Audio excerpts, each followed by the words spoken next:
Gachiakuta, episode 18. Oh, Zap, Totes legit. Yo, this one was a banger for sure. Let's talk about it.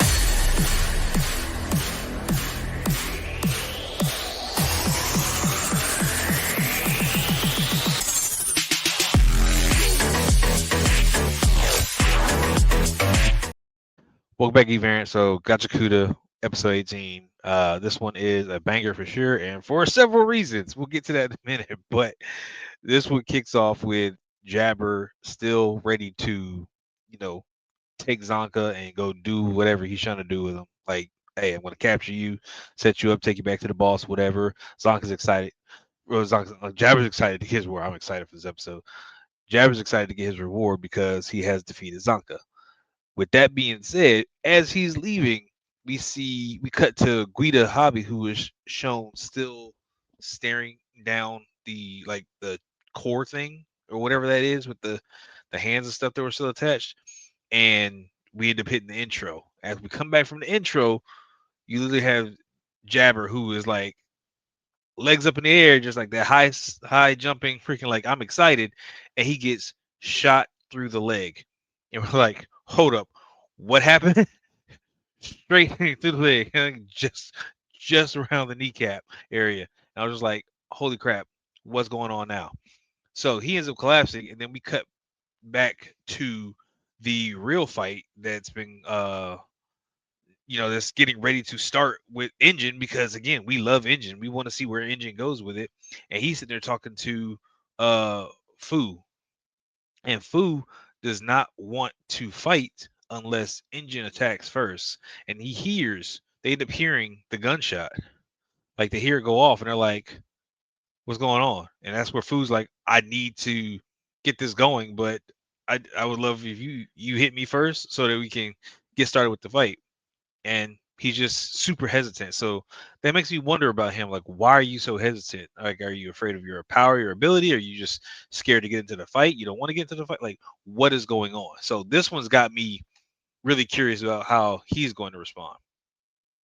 Now, the star of the show, the the quintessential, apparently freaking people knew this fight was coming. Freaking I had no idea how this fight was going to go the way it was. And we get to Rio Riyo and Noerde. Oh, let me just go ahead and say this. Engine declined to fight Fu, or like hit him first. He didn't decline to fight him. He said, I ain't gonna hit you first, and just kind of left it at that.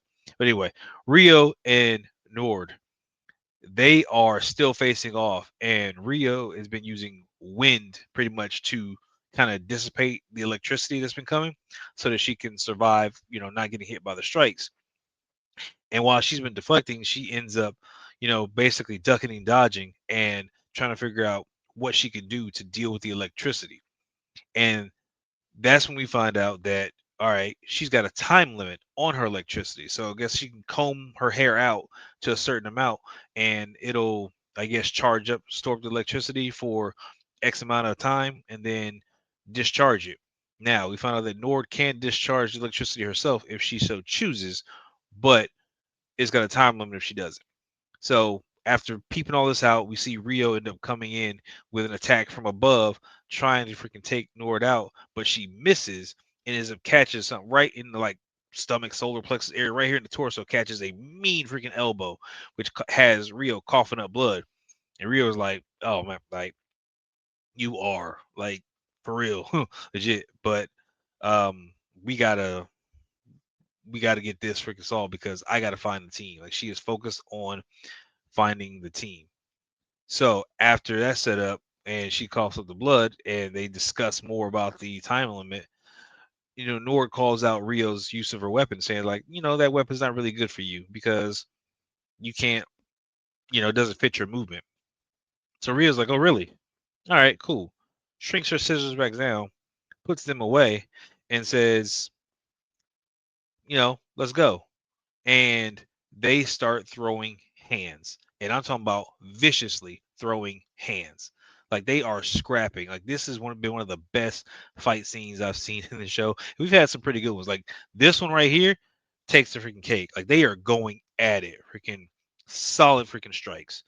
Freaking ducking, dodging, freaking, adding everything into it, like the spice on this fight is absolutely phenomenal. I loved every bit of it. Eventually, they end up pulling weapons back out. We see Nord, I guess, goes first to pull out her, comb and start doing her electricity thing.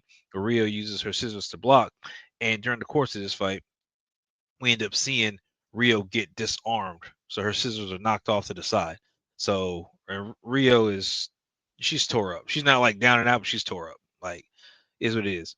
So Nord's kind of gloating and, just kind of smuggle herself.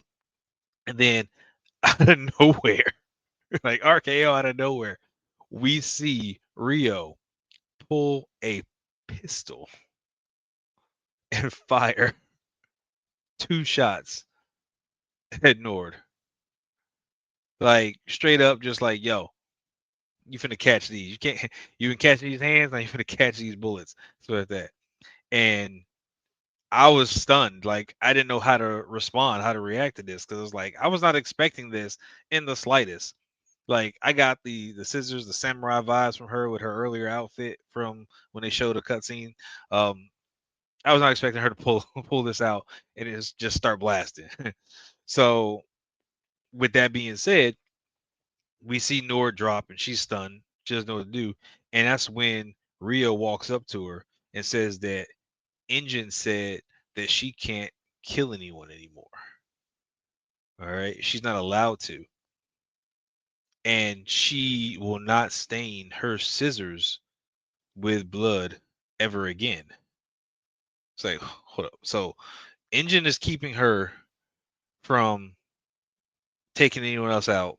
She won't stain her scissors with blood again. So what's the backstory there? And then we found out that she received the weapon from like her pistol. She received that from her prior boss, freaking as a parting gift. So Nord is under the assumption like, oh my God, you're some kind of professional killer or something. And Rio leans in eye to eye, like Nord's laying on the ground. So Rio leans in, like her eye is an inch from Nord's eye, and is like, that's gonna be our little secret. You're lucky Engine has me on a leash. Like I fought you as hard as I could fight you, freaking, and because I promised I won't heal, that's why you only got flesh wounds. But you'd be done right now if Engine did not have me, you know, locked down. I was like, yo, yo, what kind of danger is Rio? Like her name is Rio Reaper, and I was trying to figure out where that Reaper came in at. Like, was just because she carried the scissors, that she used them like a scythe, whatever. No, Reaper obviously has a different connotation. Like Reaper means, you know, she was like the master of death at some point. I don't know. Like she was going at it, but yo, Rio is like top tier right now. I'm loving every bit of it. So she ends up leaving Nord to go find the team because Nord doesn't know where everything is. Basically, she finds from Nord that Sithoni, the portal manhole girl, and Zodal are the ones who know where they are, but no one else does. So that's where they got to figure out what to do from there. So she goes off to go find the team and pretty much leaves her there. And she sees that the pipes and stuff are all linked together, kind of like blood vessels, which again, that core earlier that I was talking about, all that stuff probably leads to there at some point in time. Now, Rio is questioning how Rudo will turn out because she's kind of having like a little bit of a flashback moment, and she's kind of going through how Rudo was with her, Rudo was with Amo, just in general, what's going to happen with him. And we see her as this going on. She ends up stripping down to just like shorts and a tank top. She takes off her jacket and like she got those like leg coverings, like chaps or something like that. She takes that stuff off and continues on. And as she's going, we see that she is in that outfit I just described, and she is raining down shots at Jabber. So she had already tagged Jabber once, but she came in and she dropped 7 more shots in on Jabber. Like freaking, she put this man full of holes. And but thing is, she's very precise with it because she won't kill So he's severely wounded, so he'll probably be out of action for, the rest of this fight or whatever the case may be. But yeah, he's got, I think I counted like 5 holes in him at least that I could see. So yeah, she ends up going to save Zonka, make sure Zonka's still alive, and she's tries to get him out of there. And while she's getting him patched up, we actually cut back to Zodal, who has Sathoni show up and let him know that Jabber won, that the Bundus is still talking to the Santas, Nord lost, Fu is still waiting on Engine to make the first move. So she's kind of giving updates because she's been watching everything, going through her portals or whatever. So Zodal ends up like, oh, well, we need to go ahead and get going. And he ends up he has Sathoni pull Rudo through a portal down, and they end up in the core. Now, this is where Guida Hebi is already at. She's hiding now. Freaking when the portal, she ended up hiding around the corner, but she's already there. And we see Zodal, who is sitting there talking about, the Watchmen series, and he puts the boots to the core, which they some kind of like things attached to it, so it gets attached to the core. And we find out that Zodal has been wanting to make his own entry into the Watchmen series.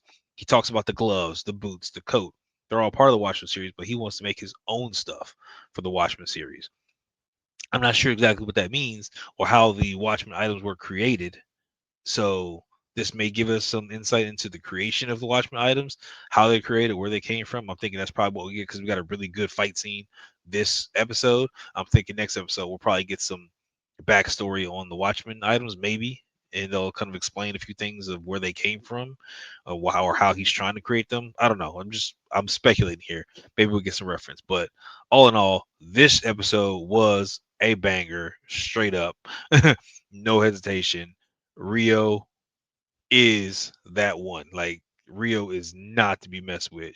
She is not to be trifled with, and I absolutely love it. So been here this long. I appreciate you. Go hit that little red subscribe button. Again, appreciate each and every one of y'all for tuning in. I'm going to keep this going every Sunday as we continue to watch our anime series.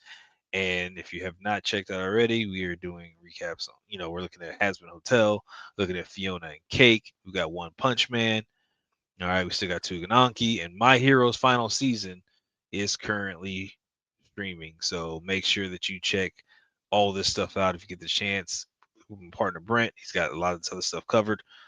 Hey, I'm Will. Appreciate you guys, and I'll catch you guys in the next one. Later.